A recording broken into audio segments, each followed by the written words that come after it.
ஒரு குட்டி gets the output on arithmetic operator பற்றி பார்க்கலாம் வாங்க. ஸோ உங்களோட கொஸ்டின் இதுதான். a equal to 10, b equal to 2 and c equal to a/b. So அதாவது 10 டிவைடட் பை 2 போட்டால் ஆன்சர் 5ன்னு நமக்கு தெரியும். பட் அது எந்த டேட்டா டைப்பில் ரிட்டர்ன் பண்ணியிருக்கோம் அப்படின்றது தான் கொஸ்டின். ஸோ உங்களுக்கு 3 ஆப்ஷன் இருக்குது. ஃபர்ஸ்ட் ஆப்ஷன் வந்து பார்த்தீங்கன்னா float data type, second option integer data type and third option வந்து ஸ்ட்ரிங் டேட்டா டைப். ஸோ நீங்கள் கெஸ் பண்ண ஸ்டார்ட் பண்ணலாம் வாங்க. 3, 2, 1. So the answer is float. ஆமாங்க, ஏன் ஃப்ளோட் அப்படின்னு கேட்குறீங்களா?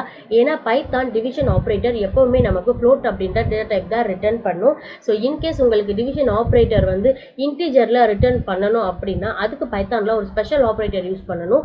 அதுதான் ஃப்ளோட் டிவிஷன் ஆப்ரேட்டர். ஸோ இந்த மாதிரி பைத்தானோட அரித்மெட்டிக் ஆப்ரேட்டர் பற்றி நீங்கள் நிறைய தெரிஞ்சுக்கணும் அப்படின்னா கீழே இருக்க லிங்க் கிளிக் பண்ணி பாருங்கள்.